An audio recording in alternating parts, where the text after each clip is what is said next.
If you're a conspiracy theorist, a doomsdayer, a prepper, or any other type of person who thinks that change is bad, this may be a good episode for you. This is the Premed Year, session number 379.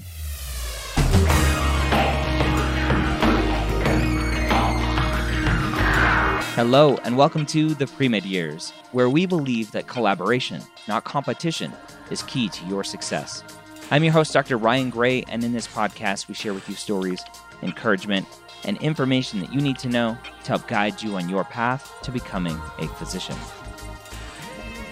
Welcome to the Premed Years. Thank you so much for joining me today.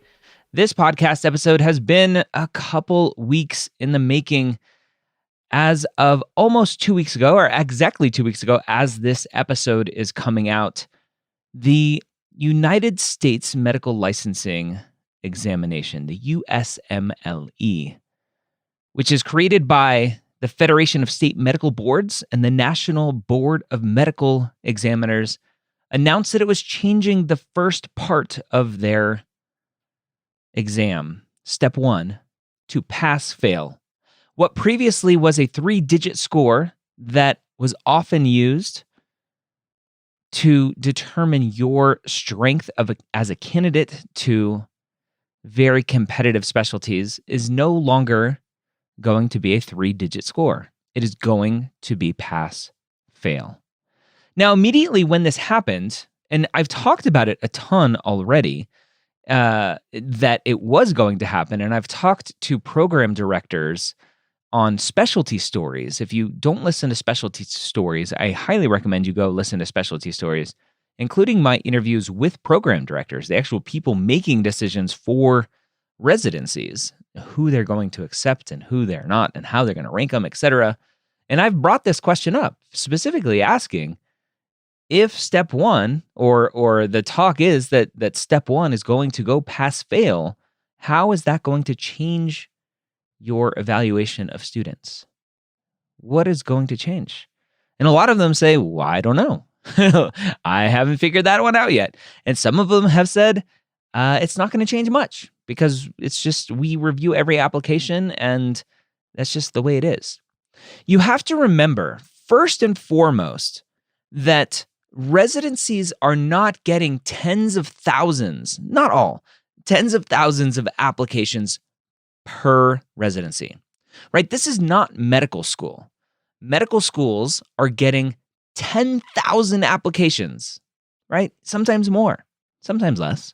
They're getting thousands upon thousands upon thousands of applications, and they have to filter through those quickly.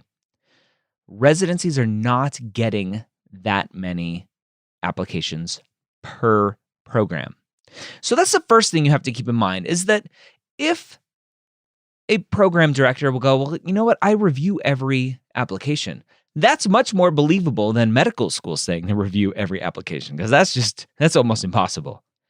And so if a program is going to review every application, then they can take the time to review things a little bit deeper. But that's just a random aside.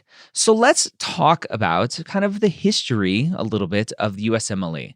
Now, a lot of people that are in this right now will go, but it's change, right? Change is bad. How am I going to prove that I'm an amazing applicant? Right? You have to remember that the USMLE has only been around since the early 90s.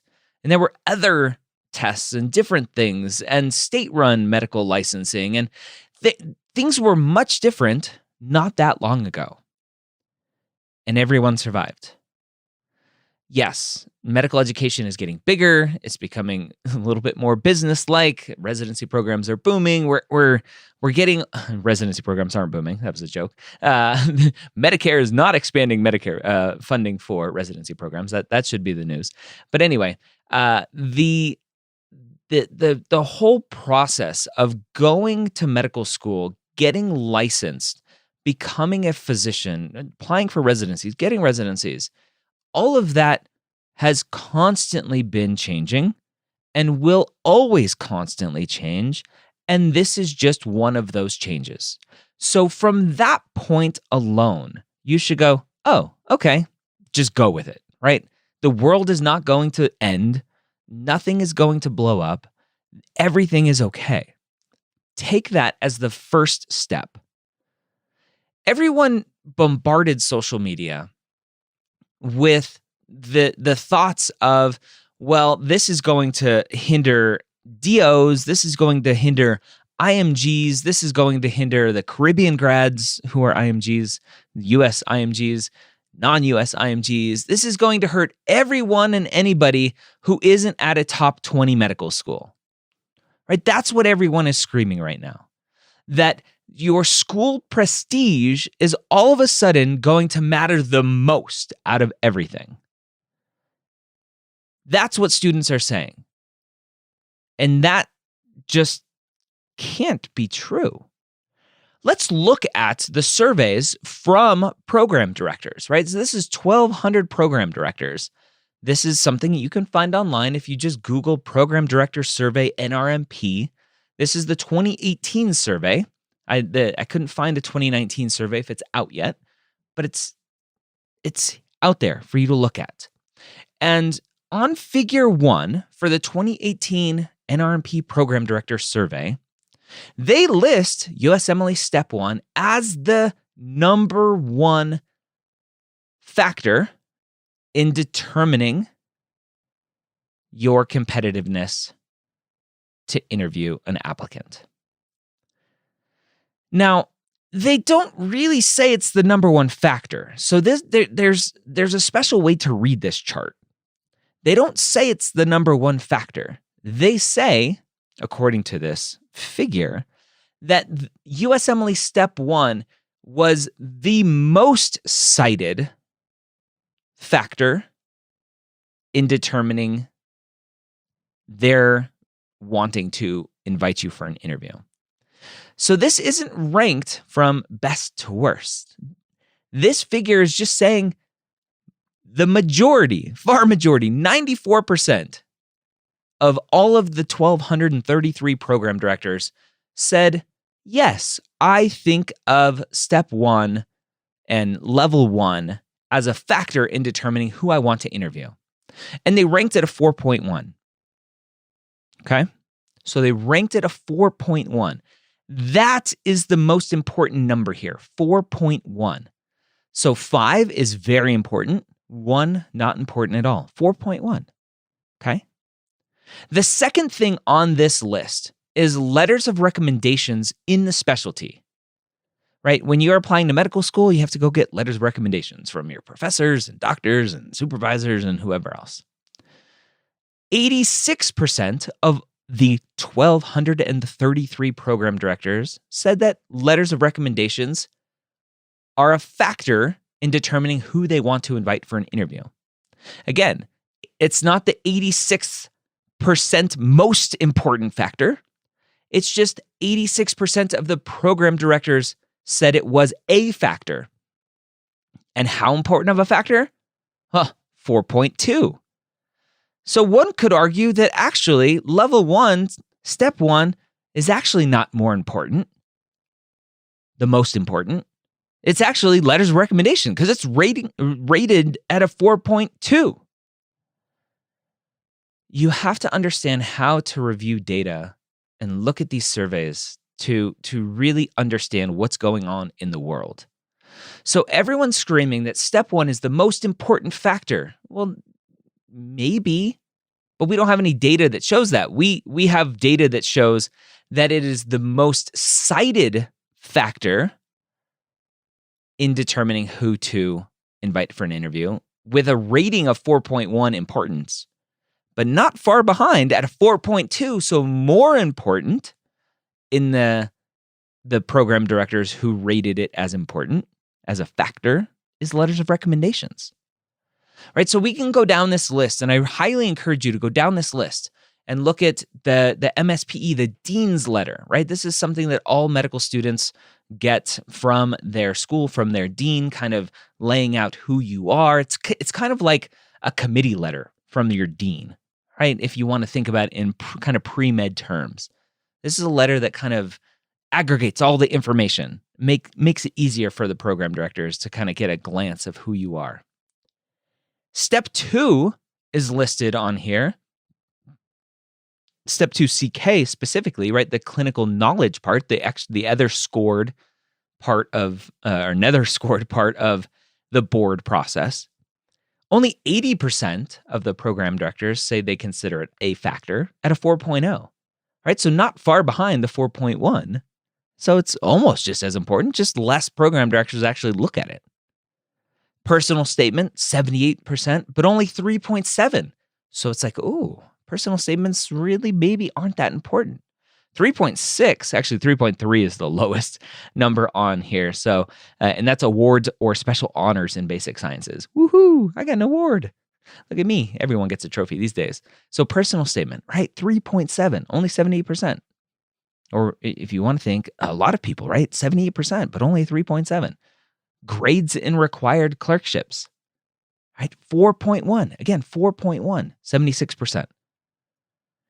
This is a very important one. Any failed attempt in USMLE or COMLEX, and I've heard this a bunch in my specialty stories when I interview the program directors, is they look very, very carefully at those. It's a huge red flag if you have failed Step 1 or Level 1.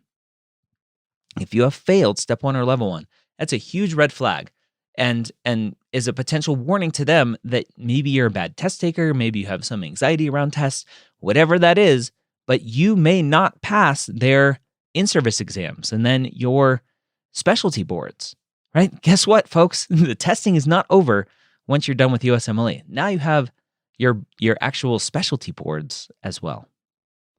And failing your specialty boards is very, very, very bad.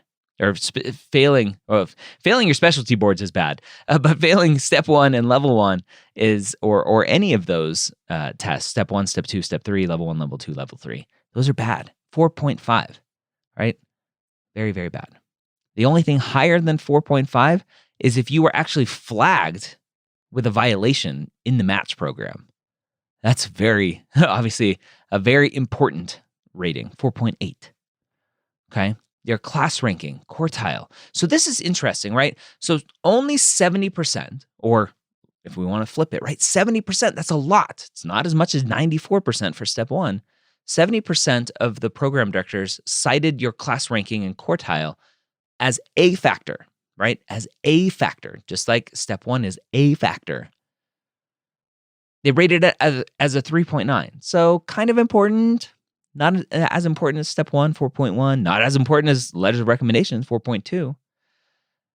But you don't see a lot of this kind of just uprising anger that, oh my gosh, the medical school that I'm going to is switching to a no ranking system, right? Students talk about it. If you Google and you look around and you look in the Student Doctor Network or Reddit, students will talk about their programs being non-ranked. But nobody's screaming from the rooftops going, oh, that's such an injustice. How are the program directors going to use that as a factor, right? 70% of program directors are using it as a factor, 3.9 in importance. But nobody's screaming from the rooftops. Perceived commitment to specialty, right? 4.3. Obviously, they want to know that you really want to do this. Right? These next group, the next group in this survey is really, really important. 4.3, 4.2, 4.3, 4.2, 4.5. Right? Commitment to specialty, prior knowledge of the applicant. It's not what you know, it's who you know. That will stand the test of time always. And you may think that's unfair, but that's the way it is. If the program director knows you, knows of you, then you have a better shot of matching at that program because hopefully, if they like you, obviously, but you have a better shot at matching at that program because they know you. So if you want to go to a program, get them to know you. Right? Grades in the clerkship in your desired specialty. Do well. What's repeated over and over and over again in my specialty stories when I interview program directors. Do well on your surgical clerkship. Do well on your internal medicine clerkship. Do well on your clerkships. You have to do it. That hasn't changed and may be more important now, right? Audition elective, 4.2, rotation within your department. 65% of program directors are citing it as a factor. Doing the audition elective, 4.2. Evidence of professionalism and ethics. Thank God that's an important one, 4.5, right? But only 65% of program directors are stating it as a factor. The other 35%, they don't care, right? Leadership quality, 61%, 4.1. AOA, 60%, 3.9. Alpha Omega Alpha is a honors society, honors, you can call it a Greek thing, but it's just recognition for doing well in your preclinical years. Perceived interest in program, right? You want to go to that program, not just because it's there, but you actually want to go to that program specifically. Life experience, 3.8, not that high. 4.1 is the interest in the program, right?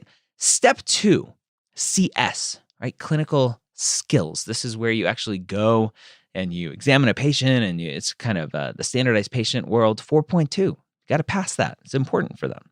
It's good. Volunteer, extracurricular activities, or extracurricular experiences. One thing, right? We are 20 or so maybe down this list. One thing you haven't heard me say yet is graduate of a highly regarded U.S. medical school, which is on this list. Only 50% of program directors said that is a factor in determining who they will invite for an interview. Only 50%. And they only ranked it at a 3.8, which isn't very high in this chart. So if only 50% right now, who are still in this USMLE scored world, if only 50% are saying it's an important factor, and they're only factoring it at a 3.8, why in the world do you think removing something like step 1 is all of a sudden going to move something that's way down on the list all the way to the top? It just doesn't make sense. Could it happen? Maybe.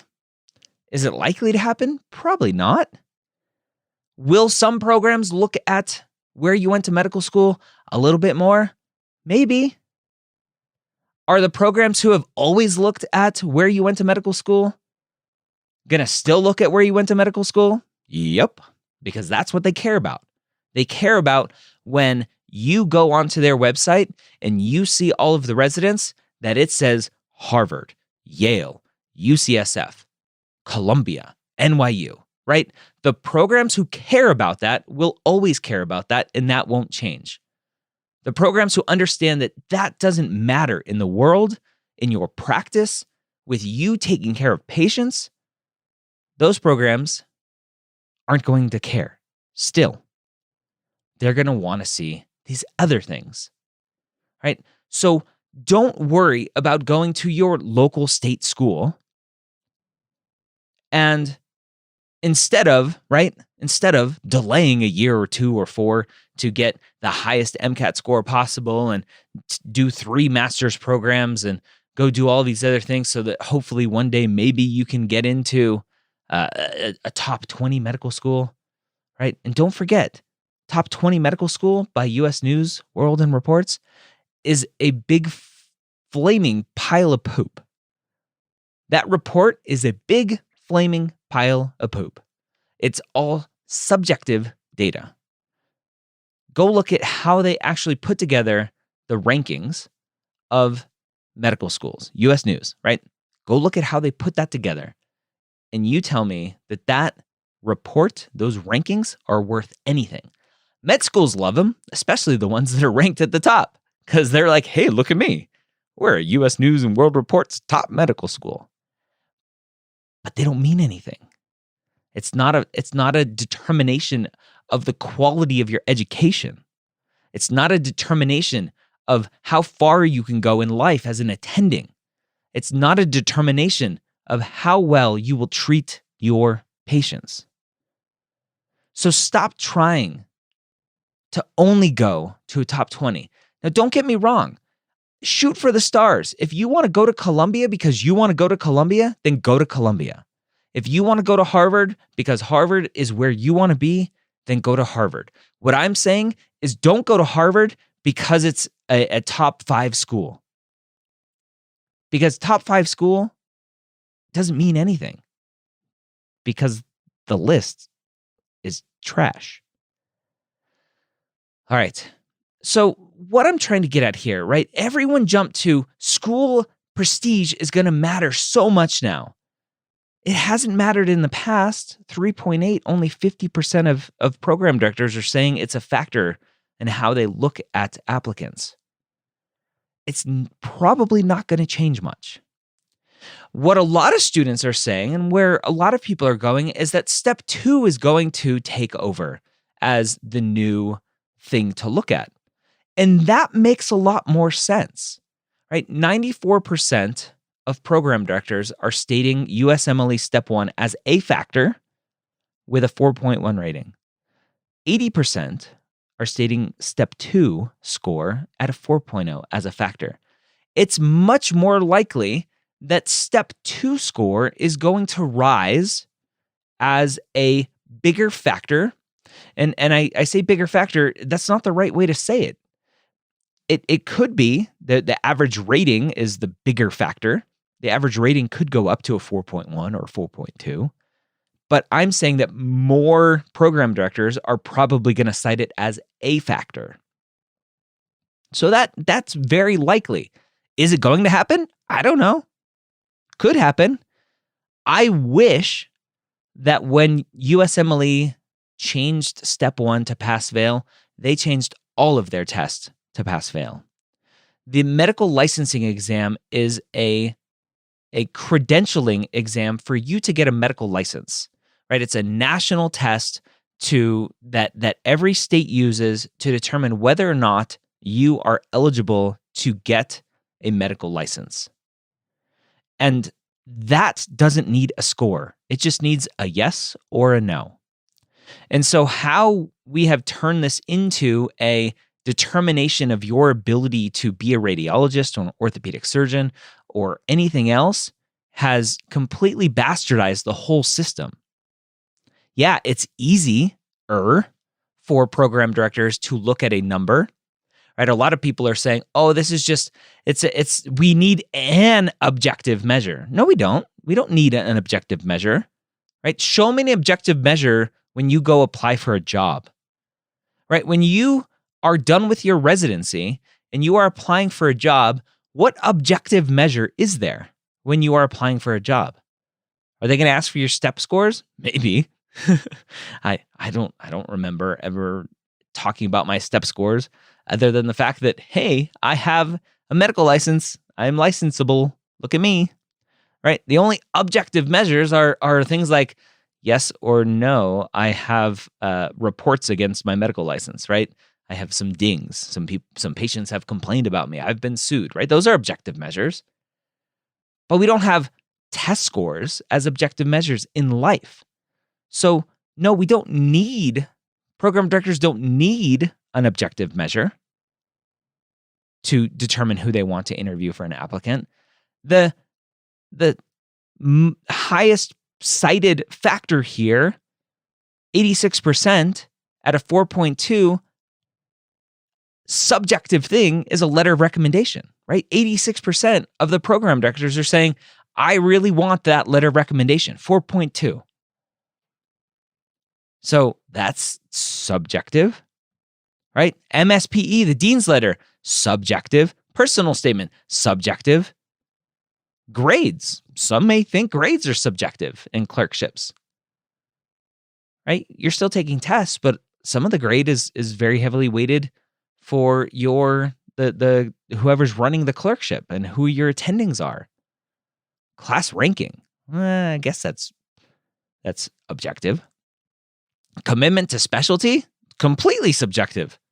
Knowledge of applicant, completely subjective, right? Life is subjective.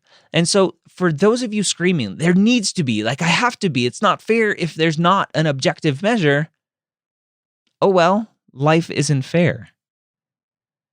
Life isn't built on only objective data. So yes, step 2, if it continues to be scored for here in eternity, it will probably rise in importance because it's easy, right? And there are program directors out there who are busy and they want an easy button. And they will press that easy button to filter their applicants. I have a different look at the score and why we look at scores and competitiveness and for students who are going into these programs, right? Let's talk about the students who we probably all know who took step one, scored out of the world, right? Out of the park, got it 99%, right? Let's say 99%. And they were thinking, well, I was thinking about internal medicine, but with this score, maybe I should try radiology, right? With this score, maybe I should try dermatology. I have the score to get in.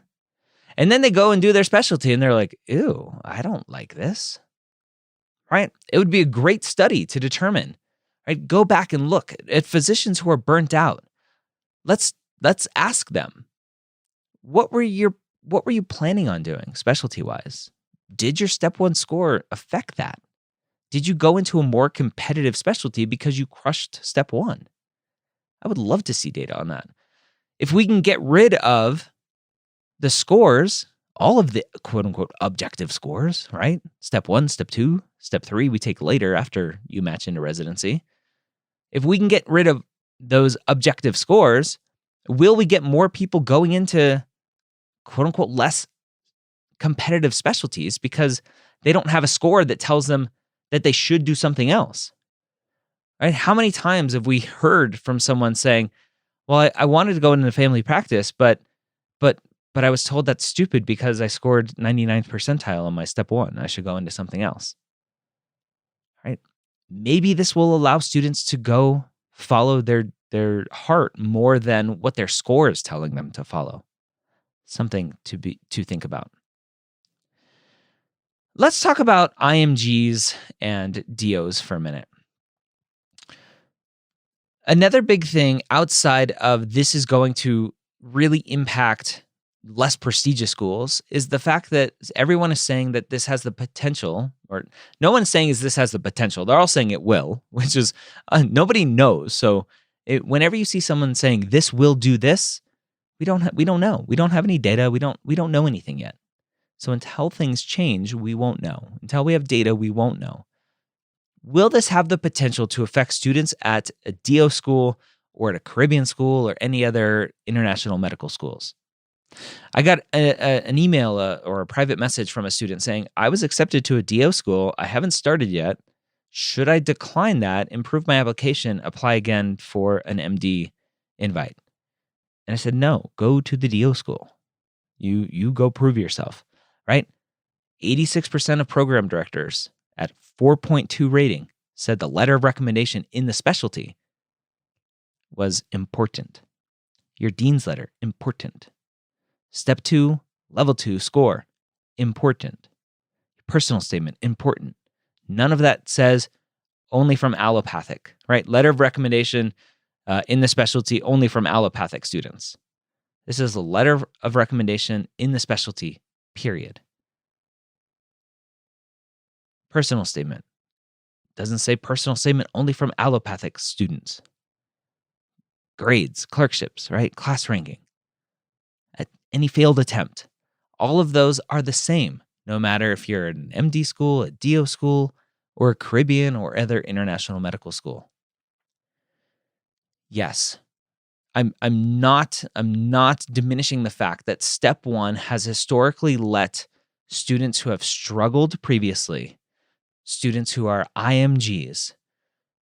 I'm not diminishing the fact that step one has historically been used to potentially up your game, right? If you started off poorly in undergrad, if you did terrible on the MCAT because you just did, and you're at a Caribbean school, step one was your cheat code to get ahead in the world and potentially make you a much more competitive applicant for some of the more competitive specialties if that's what you wanted. And that may hurt you. It may. Step 2 may be right there behind you to help you out. Getting rid of step 1 may hurt you. I'm not saying it will hurt you. It may. I don't know yet. Step 2 is right there. still as a scored test, still there for you to do well on, that can potentially still help you. Again, letters of recommendations, dean's letter, step 2 score, personal statement, grades and clerkships, all those are still important no matter what school you go to. So if you think that you have done poorly in undergrad and you will only get into a DO school or Caribbean school or another international medical school, and you think with step 1 going pass fail is going to completely derail your ability to practice medicine in the future, you are wrong. You are wrong. It may be a little bit trickier. There may be some different things you may need to think of now in the future. You may need to do a little bit more work building relationships, shining a little bit more during your rotations so that you can get some good grades from those clerkship directors and the attendings there. Building those relationships so you get an even better letter of recommendation. All of that has always been important and may be more important in the future. And so will this potentially hurt the introvert who doesn't like to stand out during clerkships, which potentially leads to weaker letters of recommendations? Yeah, it may. But guess what? It's always hurt those students. This process has always hurt those students. So this is not life-changing, world-changing. This is just a change, and more will change, and more will change, and more will change. And with every change, just remember to take a deep breath, to understand that the world is not ending. Understand that this is not done to make it harder for you. I don't know all the reasons why this was changed. I've heard some rumors as to why this was changed. But you know what? Students are complaining already. Why am I paying all this tuition just to sit in my room and pay more money for third-party test prep materials? Guess what? That's less important now. All these students were complaining. First and second year, I don't go to class. I just study Firecracker and I study Sketchy and Pathoma and UWorld and right, and board rounds or board vitals, and students are complaining, right? I'm paying tuition to go to a school to sit in my room to study this other material that I had to buy separately, and now they're complaining that the test changed, that they don't have to do that anymore. They can actually go to class and put their tuition into work, right? Students will always find something to complain about. And yes, this is a big change, but it's a change. And things have always changed. Think about the students in the early 90s who were going to school and all of a sudden there's this new USMLE thing, right? They're like, oh my gosh, I just finished taking the MCAT and now you're telling me I'm going to have to take another test in my second year and another test in my fourth year and another test during my residency? Right? That's not fair. I would love to go back and see some articles. I wish social media was around then, right? Think about those students. It's just a change. Those students survived. You will survive. If you've listened to the show long enough, you know that I am pretty optimistic about most things. And some people see it as a fault.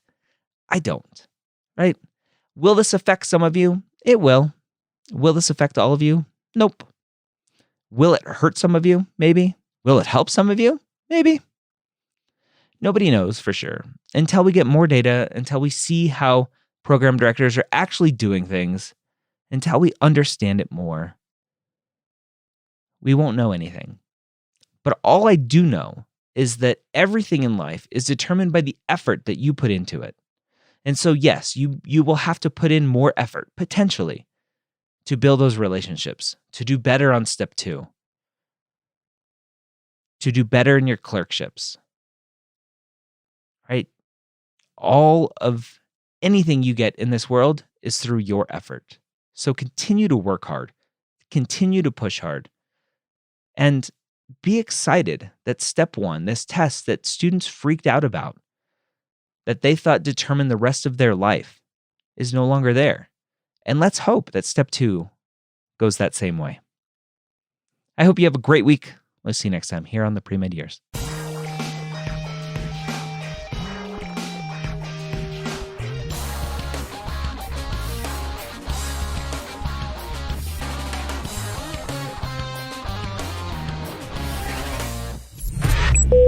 This is MedEd Media.